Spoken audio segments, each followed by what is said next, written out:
issue. I'm going to address that tonight so that everyone in the community who wants to know will have information. I recognize that for some, getting involved in an issue is difficult because they feel they don't know enough about it. They don't know enough to speak, they don't know enough to participate. And a lot of individuals, vice presidents around the county, explain their lack of involvement by the fact that they don't have the information. We have no newspaper in our county at this point, and therefore people don't get information. So the purpose of tonight's meeting is to provide you information and to answer your questions to the best of our ability, and of course to listen to any comments that you all have about the situation. We know there's going to be a planning board meeting at the town of Wawayanda on Wednesday night starting at 7 o'clock. At that meeting, the planning board is going to be considering the application by Amazon to it for what amounts to a waiver or variance of the height restriction. Without doubt, inarguably, the 10-story warehouse being proposed violates the town of Wawayanda code, which sets a height limit at 65 feet.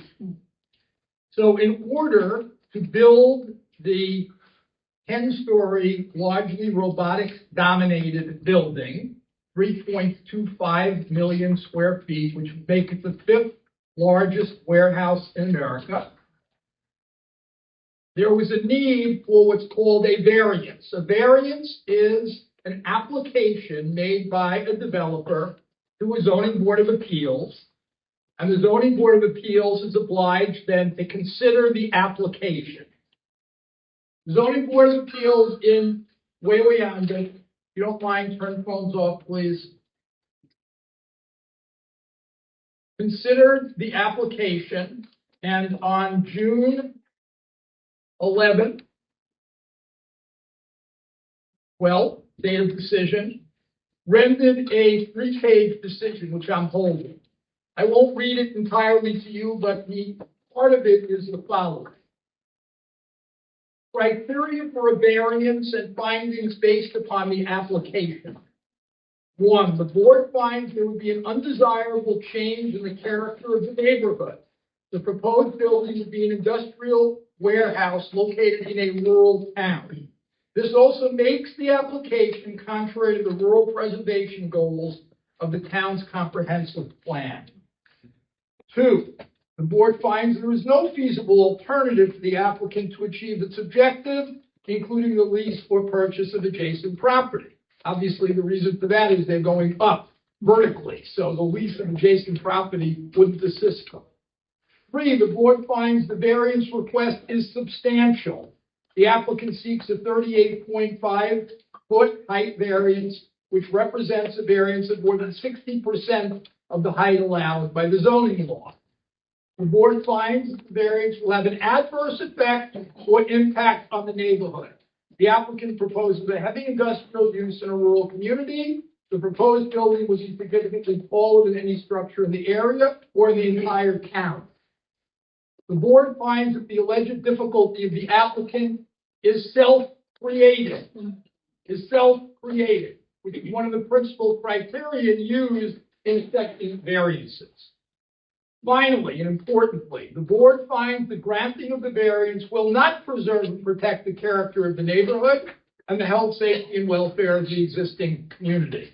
The board also finds that the proposed use is contrary to the stated goals of the town's comprehensive plan by introducing a heavy industrial use into a rural community. Okay, within 4 months of that determination, unknown to all of us, on July 23rd of 2025, approximately 5.5 weeks after this decision, Amazon filed a 46-page Article 78 petition in state Supreme Court challenging those findings. That matter is what we call sub judice, meaning it's under judicial review. I don't know whether anyone in this group has found any papers submitted by the town responding to those 46 pages. I could not find any. They may be filed somewhere, but I'm not sure where they're filed. In the meantime, hedging its bets, Amazon has taken a second concurrent strategy. That strategy is to proceed back now to the very friendly planning board and to ask the planning board to grant a height variance. It's a bit, excuse the expression, ass backwards, because in New York, a planning board does not review what a zoning board does. Conversely, a zoning board does have the ability and authority to review what a planning board does. Now, in its letter dated July 30th, 2025, which we have a copy of here, the applicant concedes, and I'm reading from this, based on the plain reading of the zoning law, the planning board is legally permitted to issue a special use permit for a height exception upon making findings, and listen carefully, in addition to those required by zoning law 195-76, that, quote, firefighting capacity will not be threatened and buffers and setbacks are also proportionately greater. Greater than what is not clear. The important language there for our purpose is, in addition to those required by zoning law 195-76. Zoning law 195-76 includes all of the criteria which I just read from the ZBA's decision. Character of the community, relative mass of the building, impact of the structure. All of those factors which the zoning board just reviewed and found adverse or negative to the applicant. So now they're acknowledging that those same very factors have to be considered by the planning board in granting exception, and obviously they're asking the planning board to come to the contrary decision. And just so you understand, 195-76 is here. It says special use review criteria, and it goes through all of the criteria that I just reviewed and others. So to the extent on Wednesday night, the planning board says to you as a member of the public, we're not interested in your comments about those other issues. That's not relevant. They're wrong. The applicant concedes they're relevant. So anybody who has comments about the impact on this community, raise those comments then unabashedly, and don't let the planning board tell you to shut up. Because you have every right to raise them, and the applicant concedes their relevance in its own letter of application dated July 30. Now, I've done some review for you about this company because we have a focus now on firematic issues. And the applicant has submitted an affidavit from a very young fire chief from Wayland, Sean Graham. I know the family, the Graham family, has a rich history of firefighting in that community. His father was the fire chief, Paul. His brother, Danny Graham, was involved, and now Sean Graham is involved, okay? And frankly, I don't think that he wrote the affidavit himself. Let's stop there. But what's relevant is this. This company has a history of fire catastrophes around the United States. And if they come there on Wednesday night and start talking about their spotless record and nobody has to be worried about fires, I'm going to go over this for you so you have some ammunition. Those of you who want to take notes, do so. I'm going to put this in a memorandum, which I'll circulate to your leaders, and hopefully it'll get to more people. I'm starting in the UK. 9 years ago, November 2016. Amazon's warehouse fire in the UK is already hurting retailers. A fire spread through 2 floors of an Amazon warehouse in the UK, having a devastating impact. The fire took place in a 700,000 square foot Amazon warehouse in Rugeley, Rugeley. It's easy to say the next word. Staffordshire, okay? That's the place. It's right here. The cause of the fire, and you're going to hear this as I explain all these fires, was unknown. No one seems to be able to find the cause of any of these fires. You can go through the investigative reports. I've looked at some of them. None of the fires seem to be able to be explained. We go to June 2018, and the rest of these are in the United States. Fire damages Southern California Amazon Distribution Center in Redlands, California. Fire damaged the massive Amazon Distribution Center in Southern California. They responded to the fire folks to the blaze, and they determined that it had something to do with the rooftop solar panels. Now remember, this is in June of 2018. The cause here, faulty array of the components of the power, the solar panels. Okay? Structural damage, significant structural damage, and $35 million worth of contents were saved by the firefighters. The same facility, 6420, fire tears through Amazon Distribution Center in Redlands, California. Fire devastates the Amazon Distribution Center.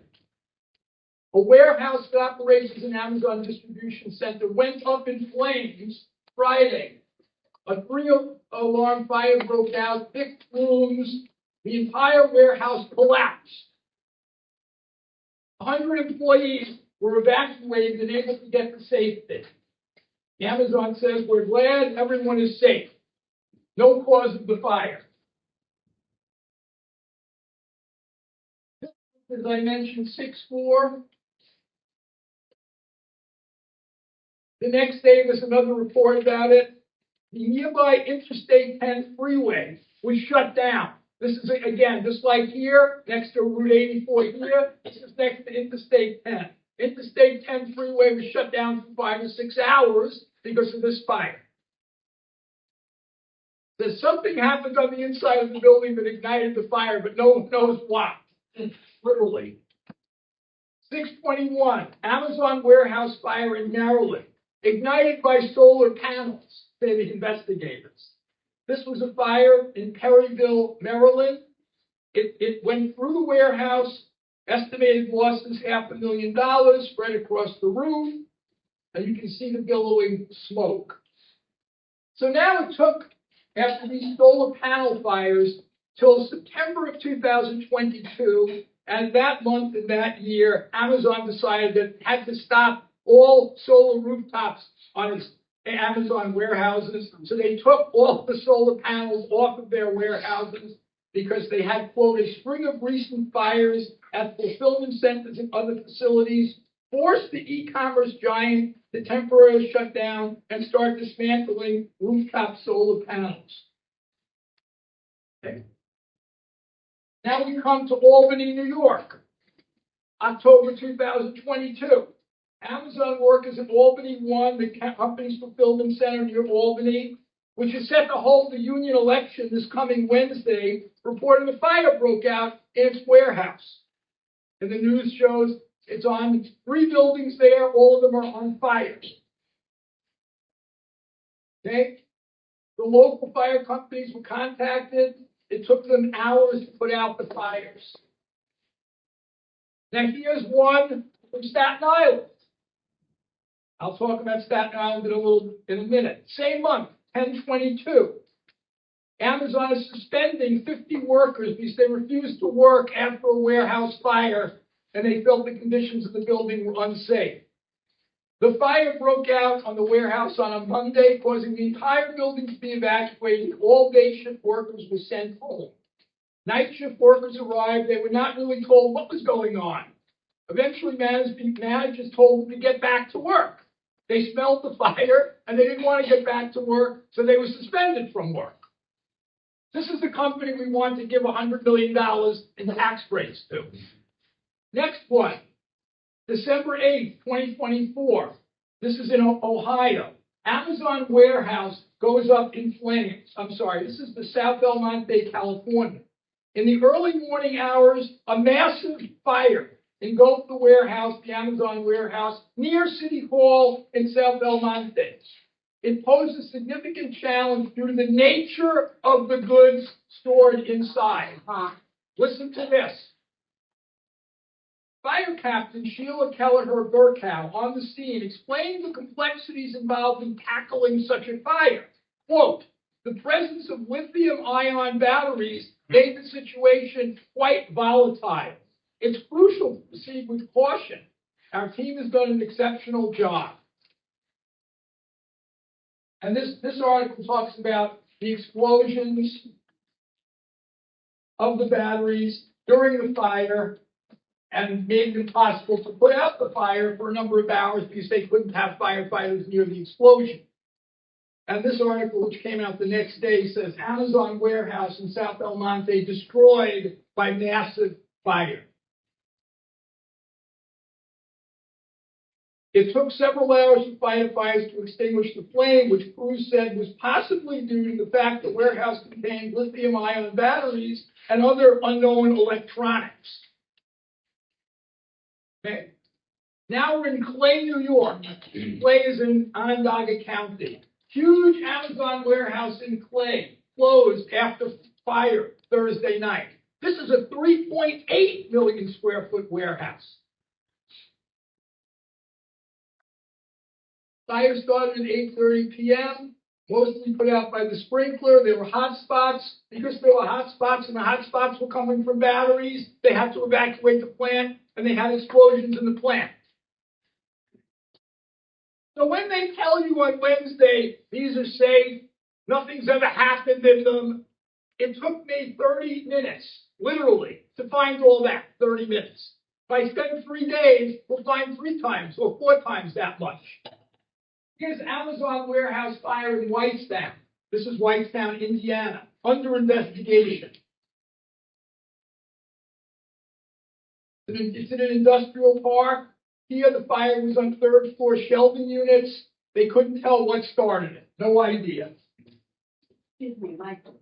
You had a picture there that had black smoke being emitted from a building. I do. Okay. Do you know what that black smoke is? Tell us.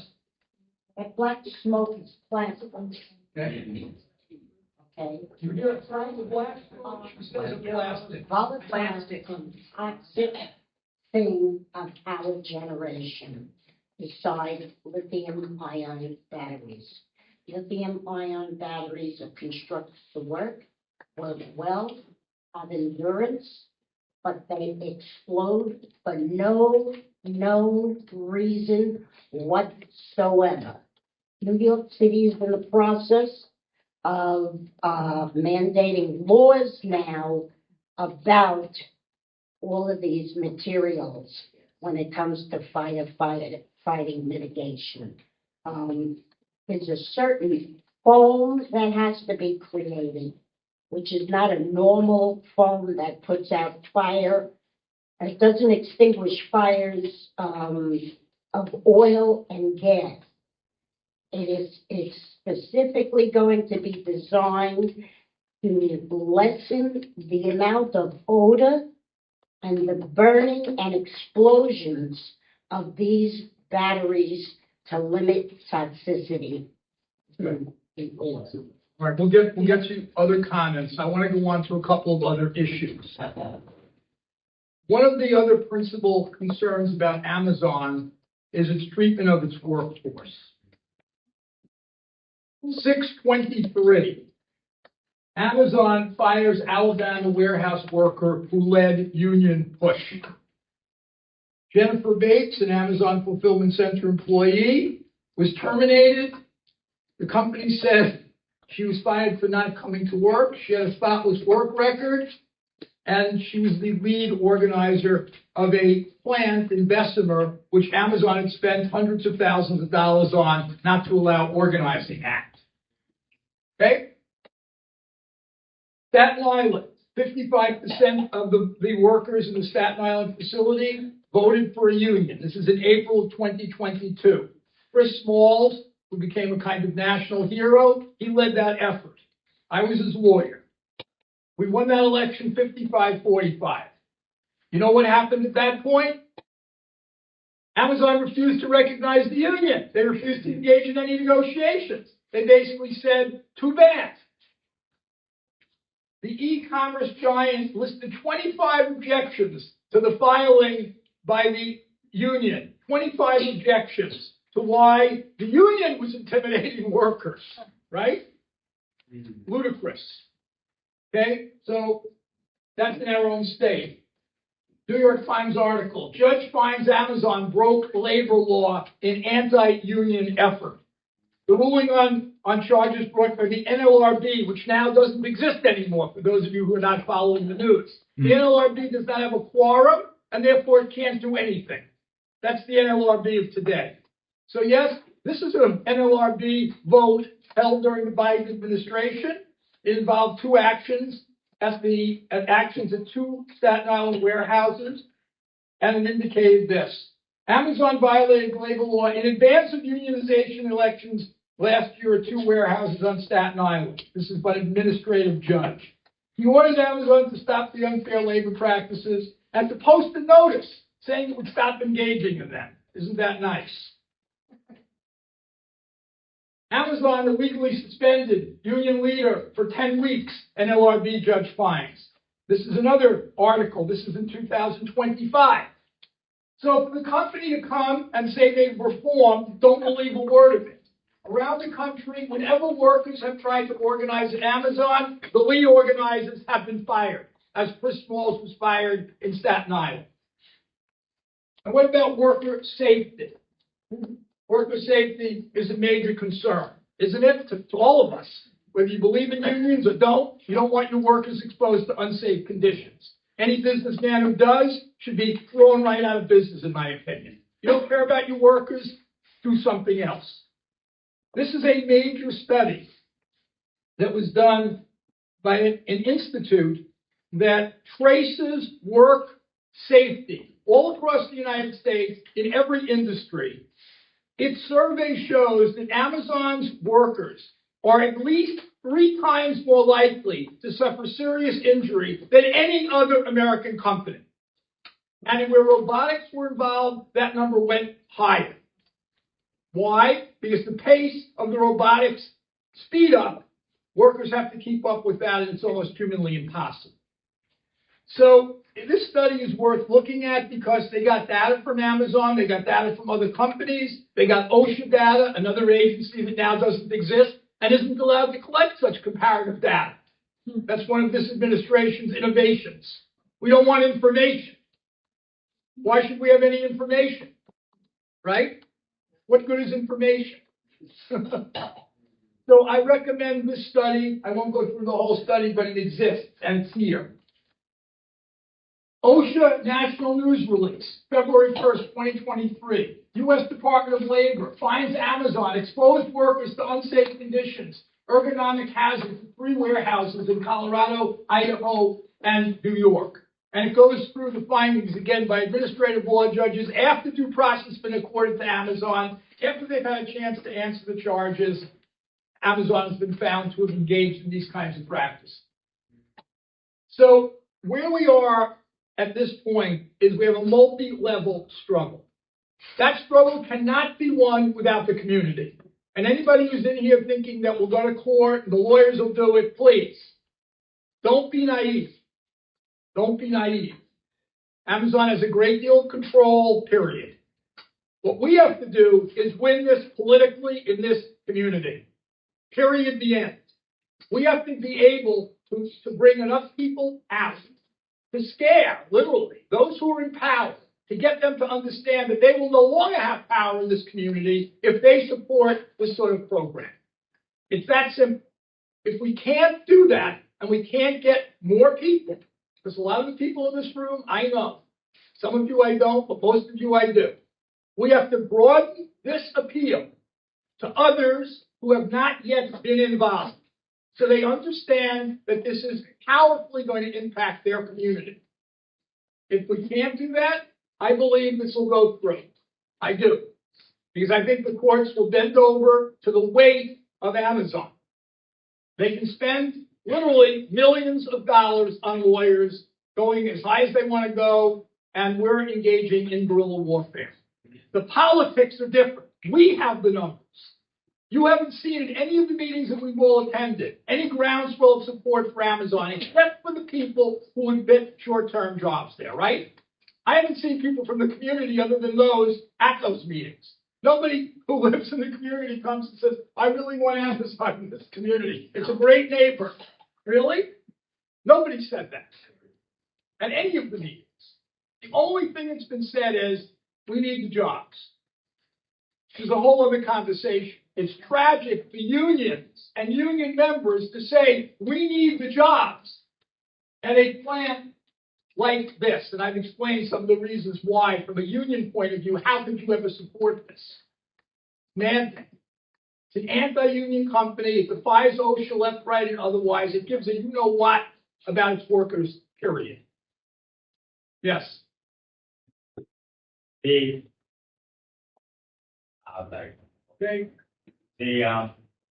My recollection is the Amazon union in Staten Island is still in court. Correct. 2+ years later, because Amazon was union. Agreed. Because they still are not recognized, right? Yes. Right. Okay, I just wanted to. And not only is that true of Amazon, let's be very clear, and I don't want to make this a meeting about other issues. But in this very county, we have 10 specific facilities where healthcare workers have voted to unionize. This is formerly Crystal Run. It's now called Optum. Optum is a company not from here that bought out Crystal Run. In these 10 facilities, Optum has categorically refused to negotiate. So what do you get? Where's their remedy? Go to the NLRB. Where is the NLRB? Out to lunch. Okay?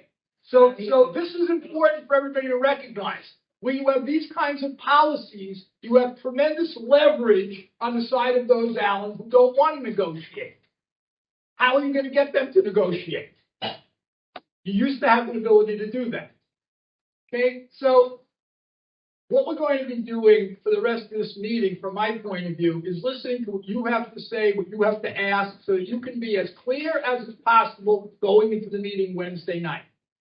And I am literally imploring you to speak between now and then. You have 2 full days with your neighbors, with your friends, with your family members, and try to get them to come to the meeting. Even if they are not going to speak, have them in attendance at the meeting. Make them have the meeting at Menacing South again. And just one comment about the IDA. Because the IDA is in play again now. It hasn't gotten attention yet. We're not hearing about it. But that's Dan's step 2. We get the planning board approval for this. Now we're back at the IDA. The IDA held a public hearing. That was on June 11th, as I recall. It might have been the 10th. And at that occasion, at Menacing Middle School, there are 5 members of the IDA board. This is the by far largest subsidy project that the IDA has ever considered. 2 of the 5 members showed up. Okay, 2. You see a couple of other people up there. They're not IDA members. One was a lawyer, blah, blah, blah. They're not the members.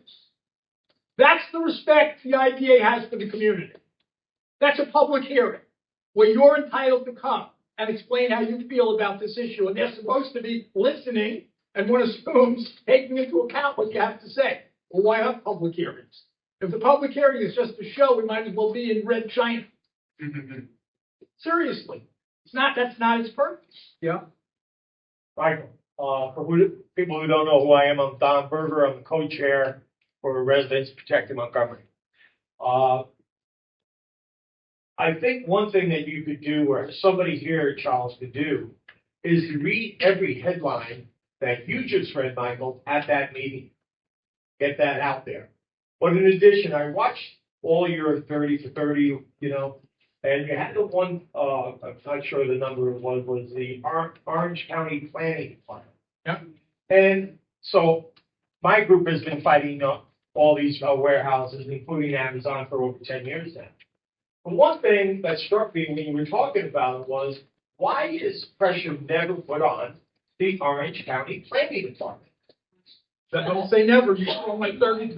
Well, I did, but for all these years, nothing's ever brought to, the outrage to them, to the county. Okay, so everybody in the room, and this is not a campaign event specifically, understand that we have an executive at the county level who has said publicly that these issues are local issues.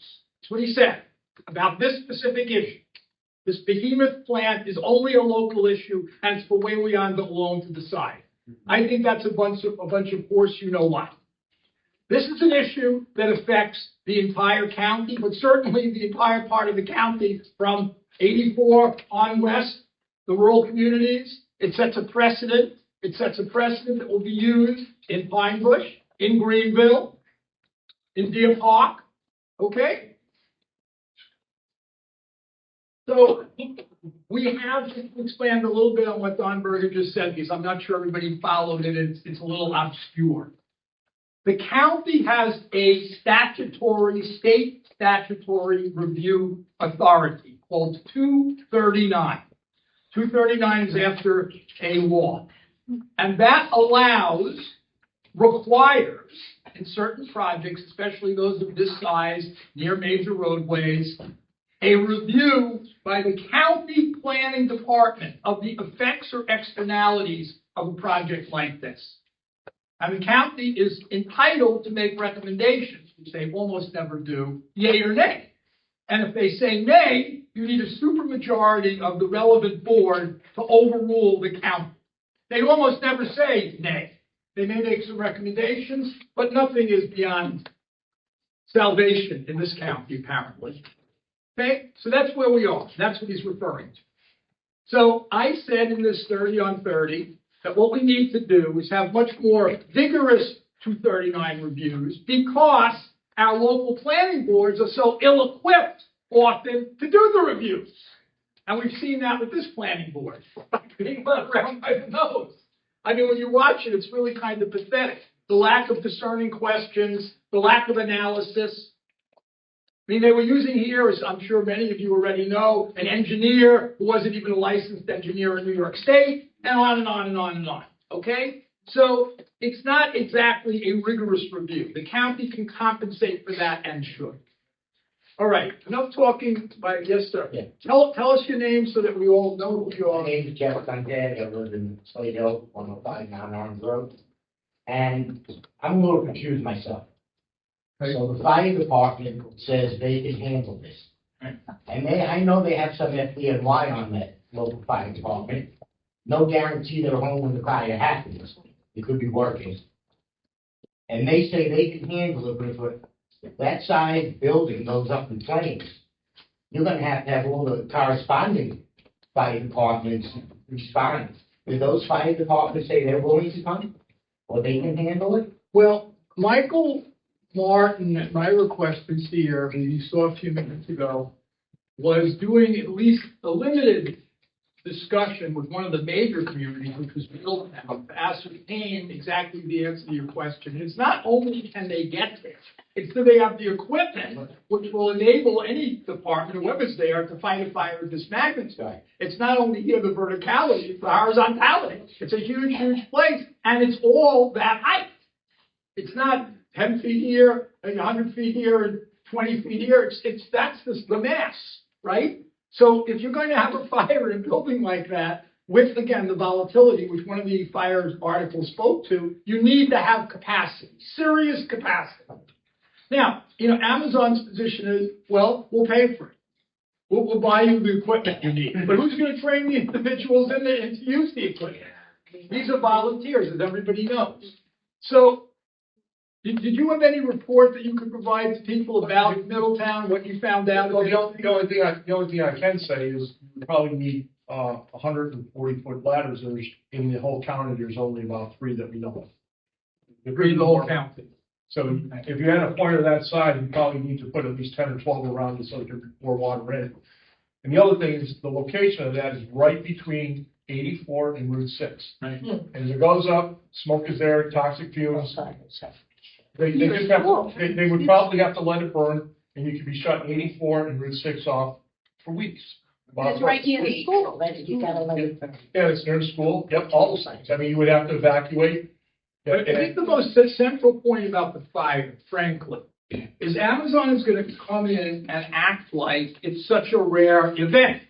And the reason I did what I did earlier is to try to demonstrate to you, for your satisfaction as community residents who are going to be participating in this, that it's not a rare event. they continue to have fire after fire at their facilities, including 2 in New York in the last 8 months. Sir? Is there a liability for the town because that fire chief wrote that letter saying we put it out? The town and the fire district are separate juridical or legal entities. There might be a liability for the fire district. That's another question. But honestly, probably not.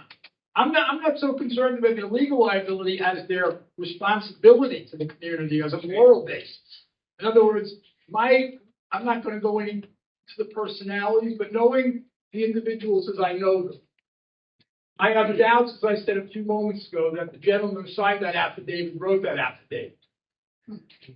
And if some Amazon lawyer is preparing an affidavit for some young man to sign, and the young man is signing the affidavit, whether he gets anything for it or not, who knows, simply to satisfy this huge company, that ain't kosher.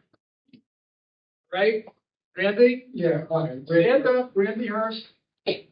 Randy Hurst, hi, with Slade Hill. So, Michael, the town of Wayanda has a code or a law, rule of some kind, only allows a person to speak for 3 minutes. Otherwise, they're subject to being ejected from the public hearing or arrested.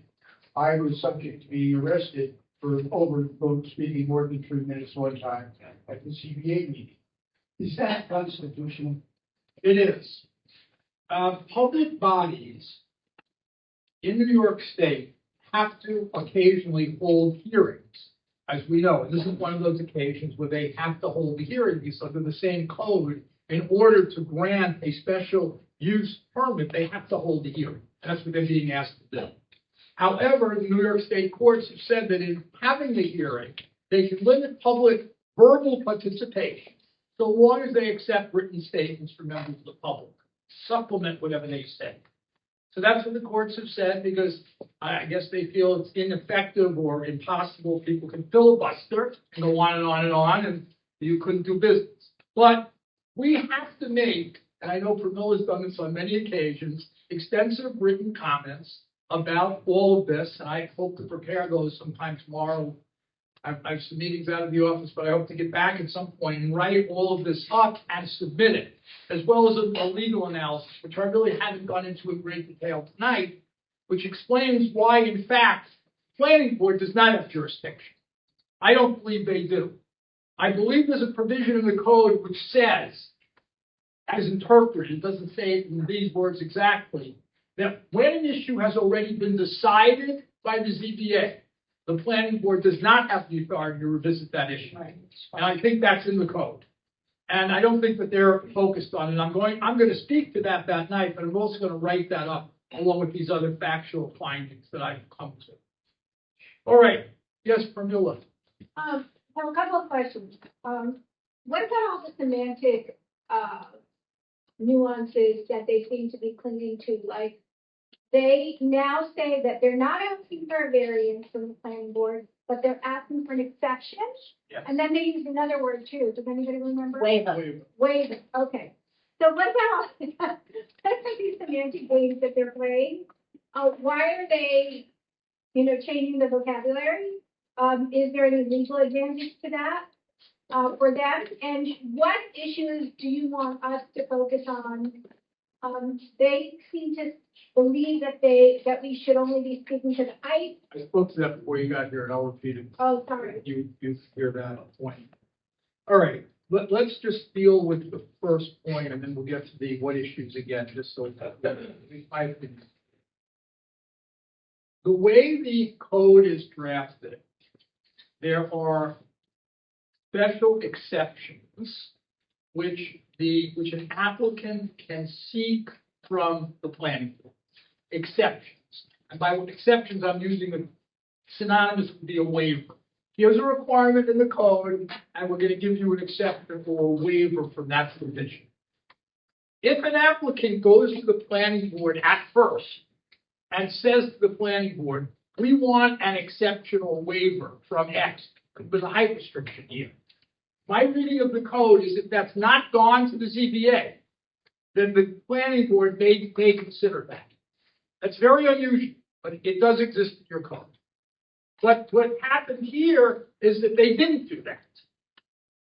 They didn't violate. They had a height issue, and they did what most applicants would do, which would go to the ZBA for a variance. That's what normally is done.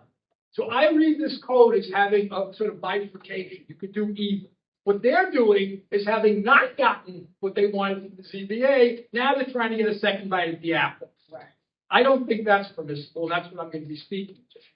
So that's that. Now, Alan, I'll give you a minute. Let me just finish with this. I read earlier from the letter which the applicant submitted dated July 30th, and this has been a subject of some controversy. The applicant itself admits in this letter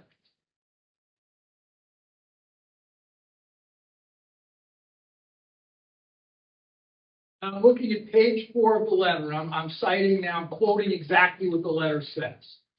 Based on the plain reading of the zoning law, the planning board is legally permitted to issue a special use permit for a height exception. This is the language. Upon making findings, comma, in addition to those required by zoning law 195/76. That one firefighting capacity will not be threatened, blah, blah, blah. That's not the important point for this. 195/76 is a specification of all of the criteria that relate to community well-being. So for them to come now and say those are not apt for discussion is ludicrous. In their own letter, they acknowledge there have to be findings with regard to those, as well as firematic issue and what they call setback issues. So I don't think they can take that position Wednesday night, and I think if they do take that position, they're making a big legal error. Alan, sorry, go ahead. Do we know if at any of the work sessions or hearings that, well, not hearings, meetings that Scannell attended with the planning board earlier, whether, and I'm talking about before they went to the ZBA, did the planning board ever suggest they go to the CBA to the height for the height requirement? Because normally, that's what they do. If you've been in any of these planning board meetings, whether it's a public hearing or even just a work session, they go, we'd like to help you, Mr. Jones, but you know, you've got like four buildings together and they're not supposed to be. I think you got to go to the ZBA and get a setback variance, whatever. Yeah. Why don't you see if you can get that and then come back to us? Do we know? Yes, they They definitely have did it. recommend them to go. Do we know if they did that in this case? Yes. Because if they did, then I think that's another argument I agree. that Right. what they're doing now is inappropriate. They have no jurisdiction because the planning board already sent it to the ZBA for a ruling. So it's not like this is a first. But I think you're right. I think it's a very good argument. And I want to focus the group back on something I said earlier, because I think it's important for everyone in this room to be aware of. These folks have many bites at the apple. This is just what we're talking about right now is another bite. But they are in state Supreme Court as we speak, challenging the ZBA's adverse to them determination. They didn't simply go back to the planning board as we've been discussing. They're also in state Supreme Court. And if they win state Supreme Court and they filed a 47-page, very detailed petition that I would bet that the lawyers in Albany charged them $200,000 to prepare. I'll bet that is a low number. Okay? And that is a all-out 100% attack on the 3-page CBA decision that I read parts of earlier, which is a very simple decision. That decision says this is inconsistent with the comprehensive plan of the town. It says it's inconsistent with the rural character of the town. It says there are going to be negative impacts, and it says it was self-created. They wrote 47 pages challenging that, if you can imagine. So they are fully prepared to do whatever, wherever, to make this thing happen. Very clear. They have to spend millions of dollars on it, Sherry, one moment. They have to spend millions of dollars on it, they will do it. So I continue to say this. This community has to organize itself. We have people in this room who are running for office in this community right now. And frankly, we have to get out to those neighborhoods, to those neighbors. And neighboring communities certainly have an interest in this too. What's going on in Greenville, what's going on in Minnesink, what's going on in Deer Park, this is sliding right down to the Pennsylvania border, believe me. Derek, has, I'll have to imagine it. I'm very thorough. You answered most of my questions. I'm just you wondering. must be very thorough too to have so many questions. I'm just curious. Usually these big companies, they have a plethora of lawyers that they can pay endlessly for years. Right. So what are the chances that if the planning board were to refuse them, they come back and sue, Slate Hill? We're already doing it. That's what I'm trying to say. They're already suing Slate Hill, the zoning board. You know, how many, they can keep coming back forever, I agree right? with you. Forever is a bit of an exaggeration, but look, any decision that they get locally that they don't like, they are going to sue about. Yeah. Hold on a second. That's very clear. I don't know what, frankly, the relevance of it is because, we're not in control of their resources, they are, and they will do whatever they want to do. I'm not saying it's impossible for us to win in the courts, but what I'm concerned about, and again, I don't have this information. Some of you have been trying, I think, to find more about this out. What is the town doing to fight back? Because the town is in a strange position, albeit. The town on the one hand has a ZBA, which said no, and they're now defending the ZBA. It has a planning board that said yes, and may now say yes again. So, where are we? So you have two lawyers being paid by the town, who are taking contrary positions, one for one board, one for another board. It's really rather incoherent. And I can't remember, in my experience over 40 years, a situation quite like that. I really can't. Charles, did you want to say something? And then Randy? Yeah, so what I wanted to say, I know we are fighting Amazon. I know this is a fight that it's an uphill battle. But the one point I want to put across to the members of Weweyanda and the residents is we have to cut the head of the snake. Without doing that, we shall never sleep or we shall never rest. Because we have to understand that this Save Weweyanda started as a joke. And I made fun and I told Don Bagger this is the mistake they did is they got greedy and they touched my backyard. Because without RDM7, we would not be here. Right. I didn't know about Amazon. Amazon got past 2022. Think about 2022. We were all fighting COVID. So now here we are. These people have been ahead of this game. And I think about the laws that they passed in December. I don't know if you guys are aware. The height went to 65. Scotia, the capital of Orange County, got 45. Why is way under 65? So the point that I want to put across is we need to get together as a community and we need to fight this down. Because just to say, and I'm not afraid to say this, they are corrupt, evil. If you believe in evil, they are evil because I sat down with Leslie talking to Kathy Charlotte, and she lied to us for 1 hour, telling us there's no developers agreement. Just for them to send Julie the developers agreement. So we have to understand, and I told Fan yesterday, try to be as open as I can. Hey, we'll pass this thing on Wednesday. And what Michael is saying, if we go there as a community and show unity as a people of Weweyanda, because they've been planning this for a very long time, since 2022. And they'll come at us at so many angles. But what we have to do as the people of the town is we have to rally, and I know it's not a political thing, but this county is corrupt. We went to the planning, Alan Sorenson, me and Michael, when I started with Johnny, and the guy sat down to us, and I played this. He's either the most corrupt person or he's either the best person. He turned out to be the most corrupt person I've ever met. Because he told us he doesn't know what's going on. I didn't know this, Johnny. But everything, the buck stops with the county executive and the county level. So if we really want to save our town, and I'm not being political, I don't care who it is. It cannot be Denise Queen, I'm sorry. This is John Rosano all over again. I don't care if it's George who's running. I don't care if it's John or whoever, as long as it's not them. And I don't care if it's Newhouse, as long as it's not him. If it's Michael who's on the docket, so be it. But we have to cut the heads of the snake, or we'll continue doing this till we die.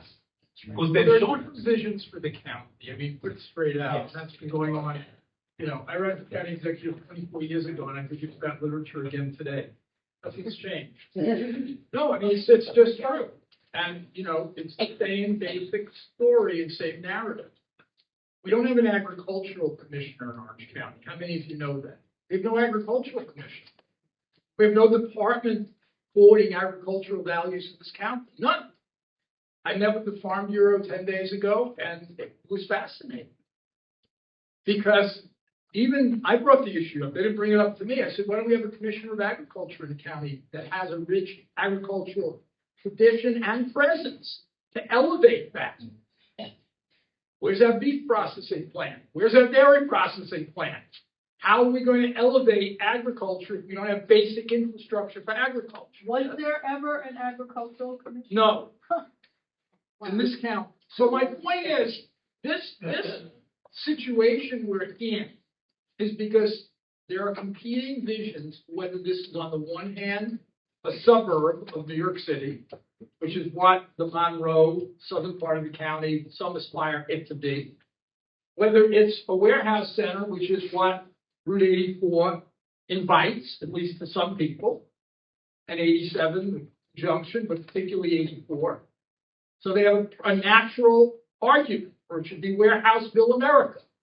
We either stop it or we don't. And we haven't been stopping it. It's really simple. Chris? My name is Christine. Has anybody been successful anywhere in this country in stopping Amazon? On what basis were they successful? Stopping. Yes, there have been warehouses that have been stopped around the country.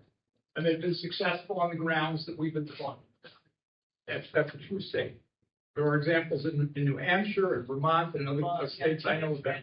Grand Island, New York, Grand Island, New York, very similar to Williana. They wanted to build warehouses, said no, and they ended up moving them up towards Niagara Falls and then But I think the crucial issue at which Charles is getting at, and I think what will signal to them a need to not look at our county as simply a way station for what they want to propose is political change. I said that earlier.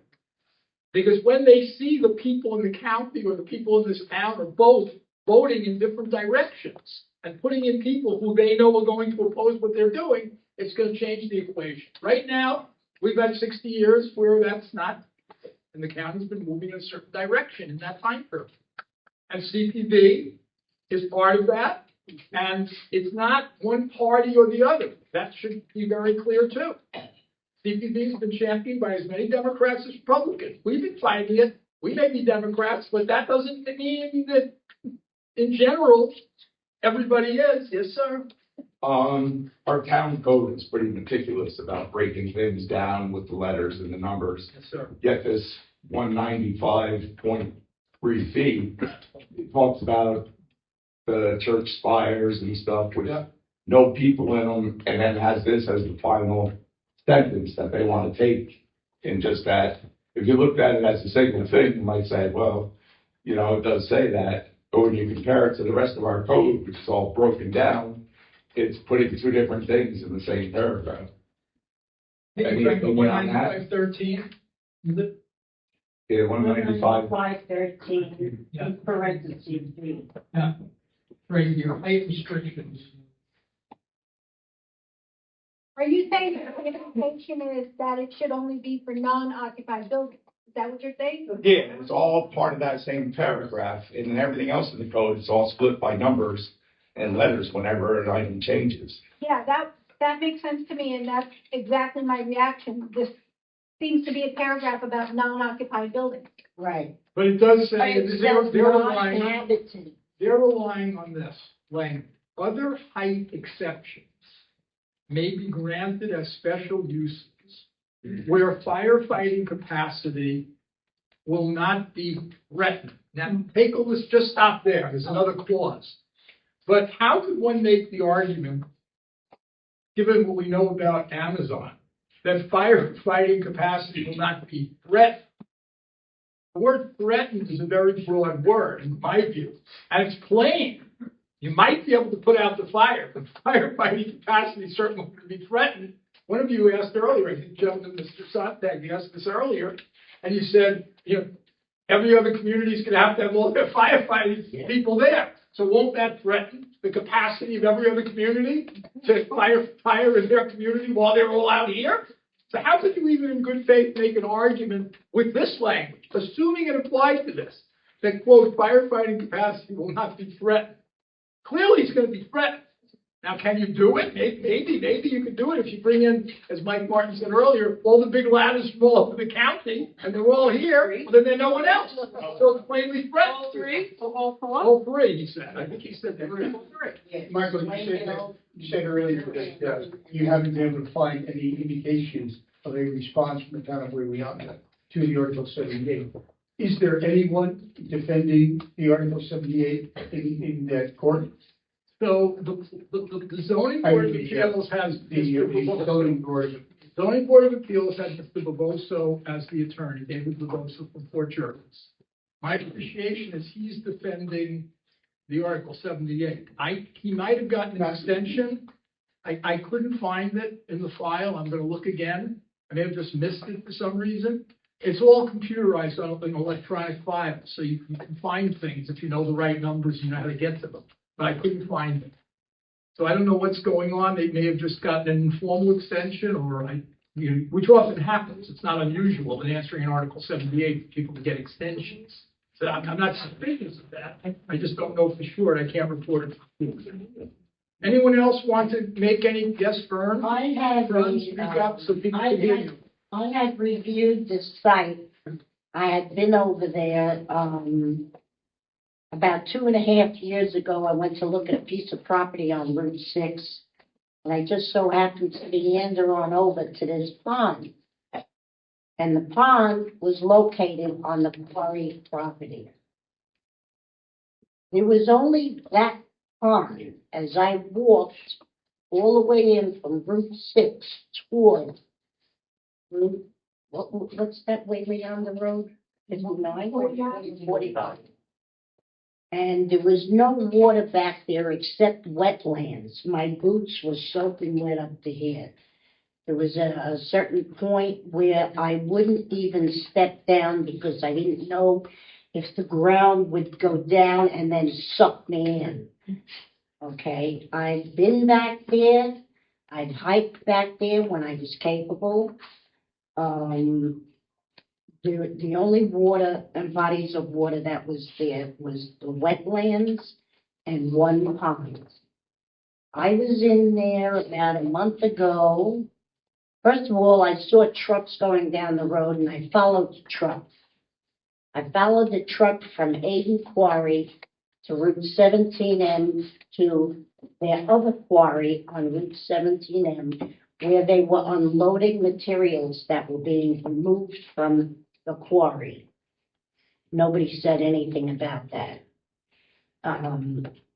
All of their blasting materials, everything was being sent up there. Okay, and whatever residual stuff, some of it was being bought by Tess.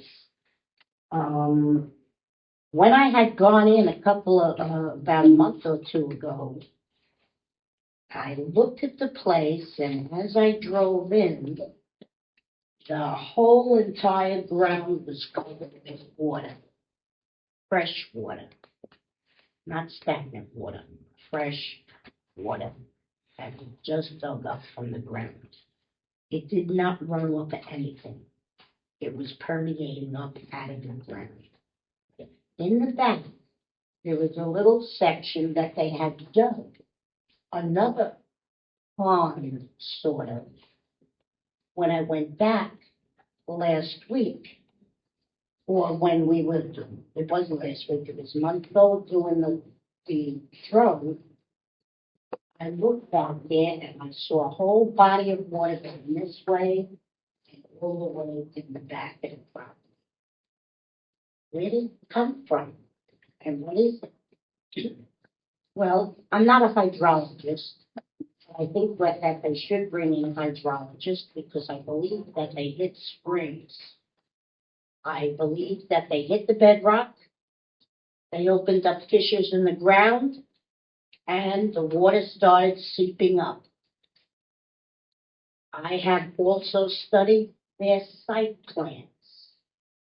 The site plans are definitely not consistent with what their argument is in their application. Totally wrong. The original application was filed under under Slate Hill Commerce, and the new application is Scannell 600 LLC, formerly known as Slate Hill Commerce. But the whole original plan was from Slate Hill Commerce, not Scannell. Scannell is the only one that's throwing in amendments. So I don't know what legality we have with that. When did Scannell acquire the rights to determine how this building is going to be built? How did all of a sudden you formally known as Slate Hill Commerce? Where did you go? And are you Project Bluebird? Are you Project Liberty? Are you Scannell 600 LLC? Or are you something, or are you now, whatever the next one is? RDM, who's supplying? Which one is it? When I asked the board the other night if they were aware of the amount of water that is now currently on that property, all they discussed was a 5-acre piece of property which equal to 39 acres of wetlands that was unusable. They cannot use it. It's over and done with. They took it off the parcel. Now, to me, if I reduce my parcel, that means I have less square footage that I have to pay taxes. Okay. That also means that how are you mitigating this water and what type of water is it? If it's spring fed, you got a problem. What are you doing? Now all of a sudden, in order to fight the fire, they need 2 360,000 gallon tanks for holding water. The town of Middletown only allows town of Wayanda 200,000 gallons per day. 75,000 gallons is already taken up by the car wash, which leaves you with 125,000 gallons. Pools Plus just put in a proposal for a building and asking for water. I don't know how many gallons per day they are asking for, but let's face it, what do they need? Water? Okay. That would have to come out of our Wayanda water situation. Now the fact that you're digging down into that property and the topographical layout of that land comes from off of 2 mountains into that valley, right on the dry road. Dead center. Okay? Not only that, my friend found on the map, Miss Julie Patterson here, a manhole cover that was installed many, many years ago, unknown. If you open up the manhole cover, inside the manhole was called a major sump up. Why? It's in the middle of property that's known. But it's in that property, proximity where all the wetlands are. And it did flood years ago. Anybody who has lived here and knows the area should know that it flooded. Should also know about the flood by Caitlin Creek that happened years ago when the fire department had come and run all their hoses across Route 6 to get all the water off of that Route 6 side because they flooded the road and the road had to be closed. This is not brought up. Why is that manhole cover with a sump pump? Why would the town or the state invest money in installing a sump pump in a low-lying area for no reason? Give me an answer. They can't give an answer. Where did you see that? Apparently, you should take your engineer and send him back to school. Because he doesn't know how to read plans. Not only that, on your plans, there is no height. None whatsoever. Not one new plan has a height measurement on it. Who maintains that? Who maintains that sump pump? Do we know? We don't know. Everything is unknown. Okay, but if that area floods, that sump pump is supposed to kick off. Okay? When you're involved, that you're not putting a grate over something like a sewer catch basin and then a sump station, that's different. Okay? This is a sump pump that was installed to literally mitigate the water that collected into those grounds. If you look on a topographical map, you'll understand exactly what I'm saying. Water does not run uphill. Okay. This property goes from an elevation of 565 feet all the way down to almost 440 feet. Are we going uphill or are we going downhill? Which one is it? Okay. So now you're creating, Signal, the developer, is creating a flood zone by having two 360,000 gallon tanks for water, which they cannot provide to fill unless they're draining out of what they just dug. Because they don't have the water from the loop. From Wawayanda, they don't have it from Middletown. There's not enough. There's only 175,000 gallons water for them to possibly use. Okay. Now you need to condense all of that into 3 minutes. I already did my thing last week. All right, let's see if anybody else has anything they'd like to add. Sir, and then Don. Yeah. So my name is Matthew. So you would actually, well, what a coincidence. I was born 24 years ago. So thank you for still being at it. You're a real one. So I didn't know this, but I was reading that in the old days of the unions, in the 30s, if you wanted to unionize anything really, you just took a couple neighborhoods in Chicago and just got a couple guys. That was it. You could cripple a whole industry that way. You could take just a couple people in one part of the production line. But unfortunately, these days, the transportation companies, your logistics companies, they're smart. You know, Amazon might not want one place in Montgomery because if that unionizes, well, maybe they might want another place that they might reroute their products to bust that union. Now, I'm not a civil rights lawyer. I'm not a unionist, and frankly, I have never held a job. Frankly, I've been seeing that counselor for a very long time about that.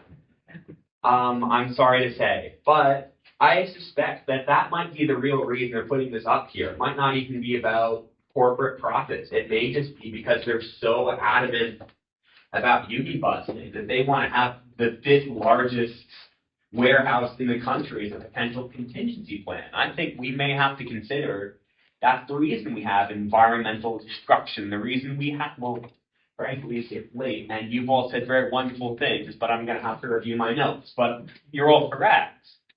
All right, that's a helpful observation, Ron.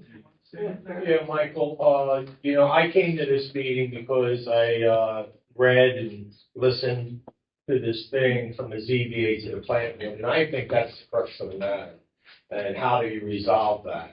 I think that's the point that really needs to be stressed. However that might be, because being from Montgomery, we have warehouses going up like crazy. And this sets a precedent, if this is allowed to happen, that a decision of the ZBA is now meaningless. That they could go back to the planning board. And our planning boards, the ones that I'm used to, that I've been before, I'll use your word, Charles, corrupt. No, they cannot go back to the planning. They can go back to George design. Well, I think your point's a well taken point, and I did try to mention that earlier, that this is, I've never seen this in 40 years in this county of being involved in these kinds of issues. I've never seen this reversal attempted. Now, they are relying on specific statutory language that's unique, to my knowledge, to this code. Because the code does seem to give the planning board authority to give certain exceptions, which otherwise wouldn't be. But as I said earlier, I think that's trumped by the fact that there's other language suggests that if the CPA did have the opportunity and did rule, you can't then take it back to the planning board on the same issue. So I think that's where we are, and I'll make those arguments as best I can. Yes, Rosemary. You mentioned Wednesday night's meeting, and I remember last time it got moved from town hall over to Minnesota Valley. How does that happen? How is that initiated? And is that a feasible thing for this Wednesday, considering it's already Monday night? Fire code. The last time what happened was that happened with the industrial development agency. That was the meeting. They had scheduled the meeting for June 4th. I did write them a letter telling them that I thought that they didn't give enough notice, but also that there was going to be a large crowd that might want to move it, and they exceeded both of those. They changed the date to the 11th, and they did move it to a larger venue. There's been, as you know, a series of these meetings held all out by the board. By beyond the board, they've always held their meetings, to my knowledge, at this venue here on Ridgebury Road. Well, I don't know that we're going to be able to move them. But I think that doesn't mean we shouldn't have everyone we can out. Well, because one of the meetings, if people aren't aware, there was barely any room for residents. You know, the residents that had, found out about what was happening and wanted to attend. We were squeezed out by, and I was always a union person, and I believe in unions. We were squeezed out by the union workers that the unions pushed to come, and all the Amazon workers. It was very intimidating. Yes. Meanwhile, we are the taxpayers. To get into the building, people were turned away. They just, they didn't bother. There were people right out the door, all the workers and all that came out to, push their cause. So I feel that might be a problem on Wednesday. Well, I hope people are not deterred from coming. I think also there have been meetings. It's been raised that there have been people who are standing outside. There's no room. And what the board's done on some of those agreements, not that particular one, I think, but on some of them is they voted to continue the open meeting and hold it on a second day, like the following month or something like that. So I think the key there is to make sure people come. If they can't get in, do not leave. Make sure that it's relayed to people that there's 50 people outside in the parking lot waiting to get in, so that can be put on the record.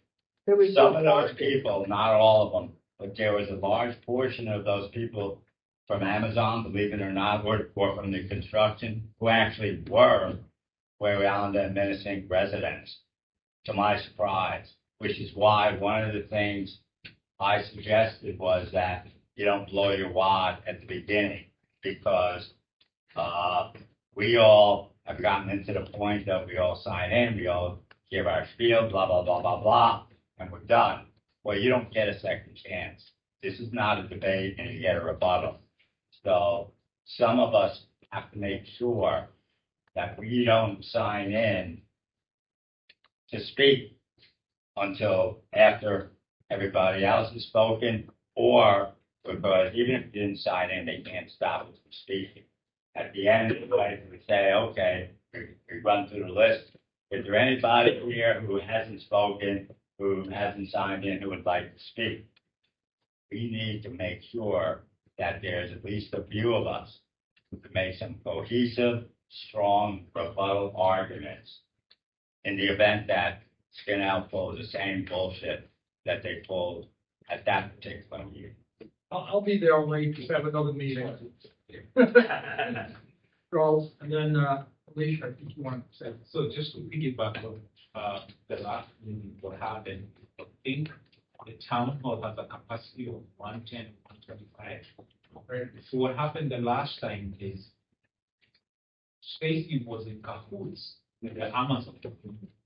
Was when they realized they're going above the number, they started telling the union workers to step up and counting. So we need to have a strategy whereby you either tell them we're not going to talk, because even the last time Anne Marie went and said, hey, there are people outside, and the town didn't care about the residents. So we have to either all speak up and say, we have people outside. Because according to code, they cannot have more than a certain number of people inside. That meeting that meeting had a firefighter there. I believe he was, if I remember correctly, I believe he was for the warehouses. If I'm not mistaken, he was from Montgomery, and it really surprised me because he should know there were way above numbers there. But of course, he can't. But no one seems to have any ethics in regard to that. And I think that, all these comments could deter people from coming. And I think that really our job is to get as many people as we can there, period, the end. Let them worry at the town hall about where they're putting all the people. There are several different doors. One door is out on the left parking lot where there is a parking lot. We can have people by that door opening the door for anybody who wants to come in, cram in, etc. I think our people need to be there. And, I understand the point you're making, Alan, about rebuttal and all that. We can sprinkle ourselves in the sign-up. As I say, I do have another meeting in South Blooming Grove. I'm going to come over after that meeting. It's another similar type situation in South Blooming Grove, although not warehouses.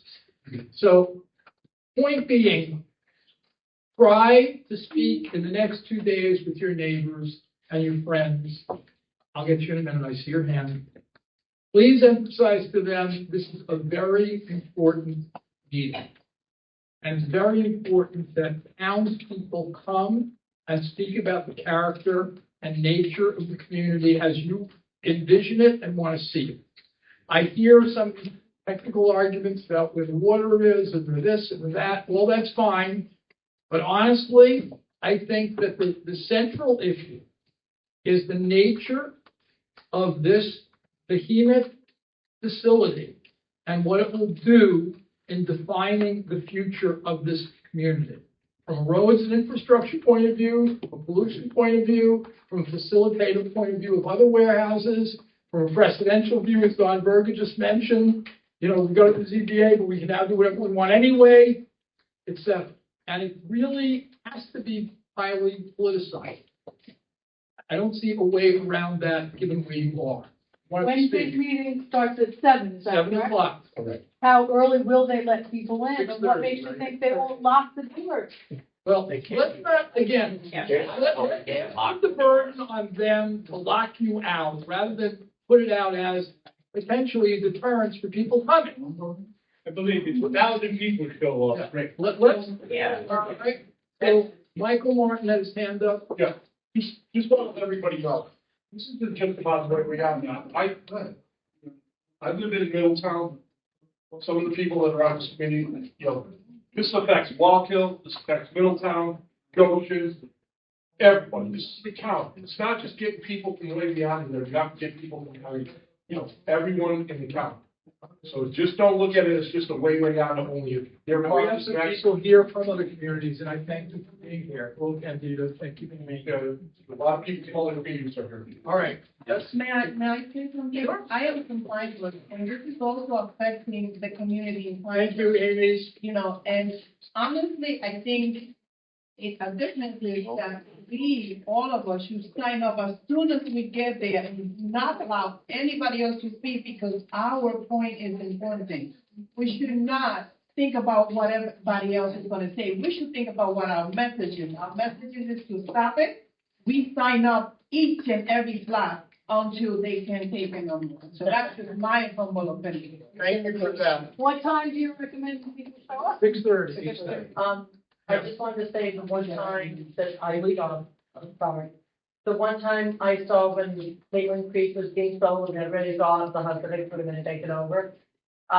So many people showed up. It was the power, the inside was full, they were lined up around. They said, we can't hold the meeting, it's too full. We're gonna postpone it, we're gonna have it at the senior center. So, if we're that full, they will do that again.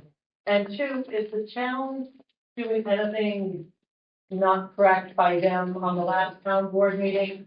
And now before the meeting, they accepted an application for an alternate on the zoning board and voted it in that when nobody knew that there was an alternate position, they said, oh, she knew, she just dropped it off. When? An hour ago. And they voted her in. But they also told us that the ZBA is On the zoning board, yeah. Oh, on the zoning.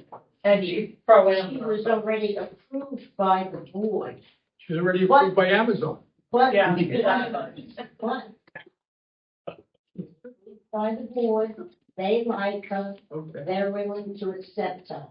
Her husband is One mobile station. And we have to keep all the other members healthy, so this alternative never gets a chance to do anything. Okay? The ZBA is not a big problem right now. Take care, Kim. Thanks for coming. Hey, just- Agree with Lee. But isn't the law that once it goes from the planning board, if the planning board tells them they have to seek a final decision through the ZBA, when they go to the ZBA, that is the final decision. Well, the judge will If you decide that. want to appeal that And decision. they are appealing. You have to appeal in circuit court. In the Supreme Court.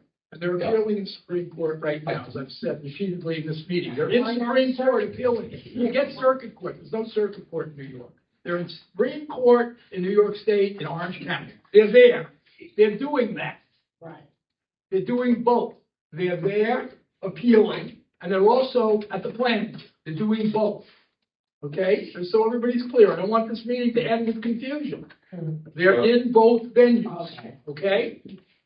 I just want to say, listening to Charles about the corruption, if everybody's on target at how corrupt it is, we have some great statements here, and I sat here at the last planning board meetings.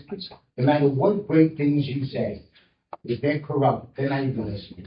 They're not. But if they think they're gonna lose their position, as you stated earlier, that's the only way. But there's another important issue, so I don't want this to be lost either.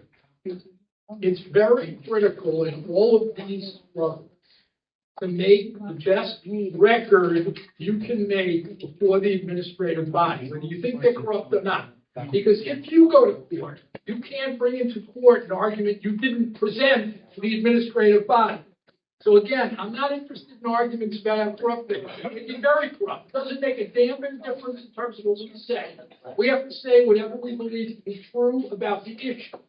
Okay? And I don't disagree with Fern. At the end of the day, it may very well come down, as several of you said, to the interpretation of the authority and power of the planning board once the ZBA has done what it's done in this case. It may come down to that. We have to make as full a record, to go to Pramilla's point earlier, as we can about every issue. The applicant itself has put 196.75 on the table and said those criteria are the relevant criteria. You now can't say we can't have comments about those criteria. That's impermissible. All right, it's a 4-9. Just one last thing, just. Yes, sir. It's gonna be built at 540 feet is the base of the building. And on Route 6 at McBride Road is 500 feet. So although they keep saying it's gonna be built into those spots, it's gonna be 40 feet is gonna be the base of the building. And it's gonna be equal with Hoops Road is 540 feet on Route 6. So when we go to this height meeting on Wednesday, we have to point that out, I think, as much as possible, that it's sitting at the top of a bridge. And they have purposely tried to sabotage that argument. They made it sound like it's going to be built starting in the lowlands, so it's not really going to be shown. You won't even see it. So yes, you're right on point. A lot of the representations they've made seem to be fallacious, false. All right. Thank you all for coming. I hope it's been informative. We'll see you Wednesday.